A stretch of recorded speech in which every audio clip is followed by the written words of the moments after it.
ផ្លូវជនបទចំនួន14ខ្សែរបស់ក្រសួងអភិវឌ្ឍជនបទបានបើកការដ្ឋានសាងសង់ក្នុងខេត្តក្រចេះ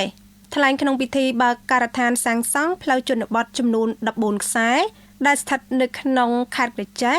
ដែលជាការវិនិយោគសាធារណៈរបស់រាជរដ្ឋាភិបាលតាមរយៈក្រសួងអភិវឌ្ឍជនបទក្រោមថវិកាហិរញ្ញប្បទានអនុទានពីធនាគារពិភពលោក WB ក្នុងគោលដៅបង្កើនការតភ្ជាប់សកម្មភាពធុរកិច្ចផ្សេងៗឲ្យមានភាពរស់រវើកនិងជំរុញកំណើនសេដ្ឋកិច្ចនៅតំបន់ជនបទនៅថ្ងៃទី9ខែធ្នូឆ្នាំ2025ស្ថិតនៅក្នុងភូមិកន្ទួតឃុំកន្ទួតស្រុកចិត្តបុរីខេត្តក្រចេះឯកឧត្តមឆាយរិទ្ធិសែនរដ្ឋមន្ត្រីក្រសួងអភិវឌ្ឍជនបទបានថ្លែងថា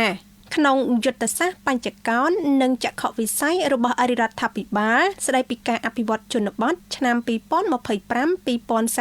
2025-2035ដោយបានកំណត់ចក្ខុវិស័យកសាងសង្គមជនបទកម្ពុជាឲ្យមានវិបុលភាពប្រកបដោយបរិយាបន្នសមធម៌និងចីរភាពទាំងផ្នែកសេដ្ឋកិច្ចសង្គមគិច្ចនិងវប្បធម៌ក្រសួងអភិវឌ្ឍកំពុងយកចិត្តទុកដាក់លើការលើកកម្រិតគុណភាពហេដ្ឋារចនាសម្ព័ន្ធនិងគមនាគមន៍ជនបទដើម្បីផ្សារភ្ជាប់សកម្មភាពធុរកិច្ចផ្សេងៗឲ្យមានភាពរស់រវើកនិងកាន់តែសកម្មឡើងបន្ថែមទៀតដែលជាមូលដ្ឋានគ្រឹះនៃកំណើនប្រាក់ចំណូលរបស់គ្រួសារនៅតំបន់ជនបទឯកឧត្តមឆាយរិទ្ធិសែនបានបញ្ជាក់ថាការបើកការដ្ឋានសាងសង់ផ្លូវជនបទទាំង14ខ្សែនាពេលនេះនឹងផ្ដល់ផលប្រយោជន៍ដល់ប្រជាជន 15,218 គ្រួសារស្មើនឹងប្រជាជនប្រមាណ 76,000 នាក់ក្នុងភូមិចំនួន35ឃុំចំនួន11ក្នុងស្រុកចិត្តបុរីស្រុកស្នួលស្រុកព្រែកប្រសព្វនិងក្រុងក្រចេះដោយជួយបង្កើនការតភ្ជាប់និងគាំទ្រក៏ដូចជាសម្រួលដល់ការប្រកបការងារប្រចាំថ្ងៃចំណាយពេលវេលានិងថវិកាហើយធានាបាននូវការប្រើប្រាស់ផ្លូវបានគ្រប់រដូវ